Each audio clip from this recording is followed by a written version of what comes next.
Hey, what's up, guys? I finally got my next playtest game from Strategy and Tactics. Um, it is Arras 1940. I'm assuming that's how you pronounce that. I don't know. That's how I pronounce it, Arras. Um, it's an operational level simulation of the battle fought during the Battle of Belgium that took place between 19 and 23rd of May 1940. It is set to come out in a World at War magazine. It says 76 here, but I saw a different number somewhere else. I don't know. But it's probably going to be in a couple years. It also says it's a simplified version of the Grand Operational Simulation series, the GOSS series by Decision Games. And it's pretty detailed game. I've never played it. I've seen lots of videos on it. I've lusted after it. It looks like something that I would just like to look at and marvel over. But I've never played it. It was also cost prohibitive for me. Those GOSS games are pretty damn expensive. And just to have it sit on my shelf, I couldn't pull the trigger. But here I get a chance to look at a simplified version of the GOSS system. And I'm actually kind of looking forward to it, but at the same time, I'm kind of anxious about it. And by anxious, I mean like anxiety, simply because of the detail. There's a lot of things I'm going to have to try to remember because it's not, some of this stuff isn't your normal, well, this is,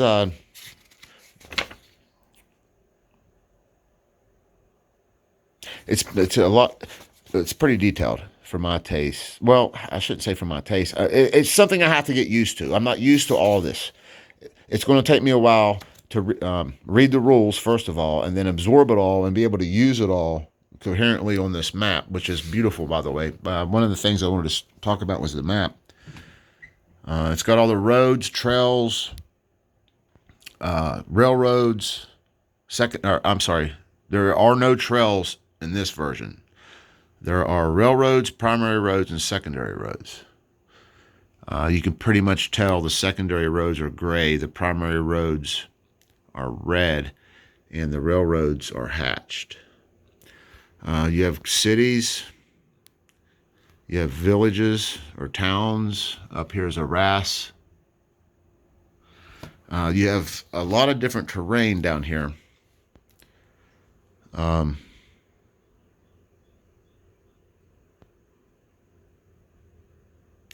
Lots of different terrain.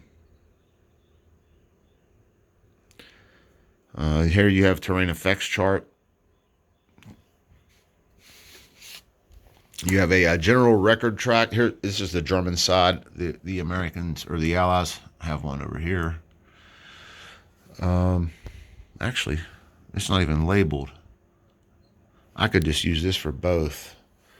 And the terrain effects tables and charts are represented on the other side for your opponent. Here's the DRM track. This is interesting. This sort of reminds me of like an initiative track or something like that, but it's called the die roll modifier track. So I guess the better you're doing, I don't know. I've yet to read through it. Since we're looking at the map, which I love, by the way, let's go up here and look at your ground assault table. This looks pretty extensive, pretty detailed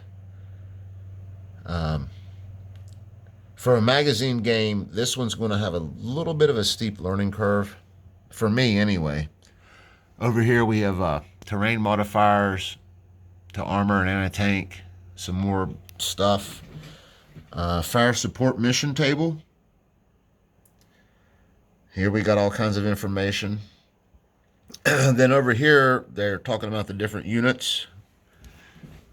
Sorry for the glare. But as you can tell, even the units are detailed. There's lots of numbers, lots and lots of numbers on the units, lots and lots of different types of units. So let's look at the units. Well, we get a bag of playtest counters, which are like on cardboard. It's actually thinner than cereal box cardboard, which is what I mount my counters on usually. This is like on cardstock, basically.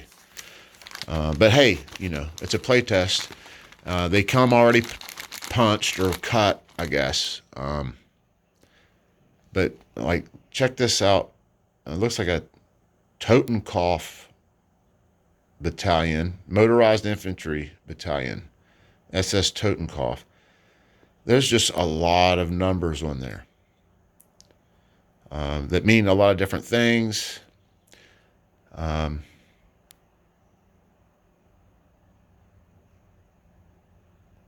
These are used. These markers here with the ace of spade, or the spade marker here is the. That's how you denote step losses with these. I'm assuming.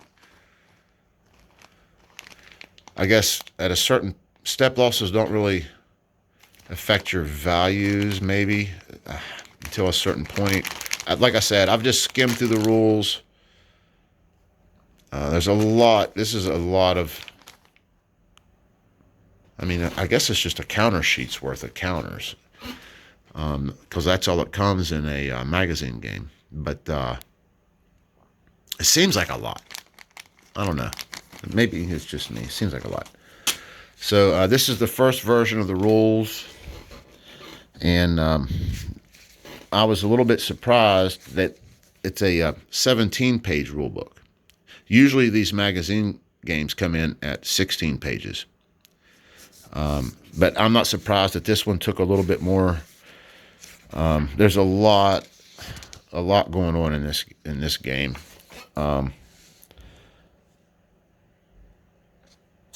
There's a lot to absorb. All these red parts here are just important reminders or exceptions, or yeah, this is going to be hard to digest mentally, and probably even harder to the hardest part about something like this is figuring out how to do what you want to do on the map, because if you forget any little piece of this, it's probably going to be cheating to the point of, I mean, you know, what good's a playtest? You know what I mean? You have to be able to use all of these rules as presented. And it's hard to do that. It's hard to put that together, especially on a game of this detail. And, you know, and if it's something that you're not, you know, that familiar with or that used to. So, but anyway, this is what I'm going to be looking at next, guys. It's a playtest for Arras 1940. It's coming out in World at War magazine. 2025 is up here on the rule book, and it says issue 76. I don't think it's 76. I think it's like 112 or something, maybe. That 76 might be an artifact of some previous template they used to print playtest rules on. I don't know, but anyway, this is what I'm going to be dealing with. I'm going to be cranky and tired and absorbed for quite some time. I will get back with you guys every once in a while to let you know how it goes and what's going on. But if anybody's, well, I think they've had other games in the GOSS system as a magazine games, a simplified version of the GOSS system in other magazine games that have been published. But this is my first experience with it, so I'm kind of excited, like I said, and kind of anxious at the same time.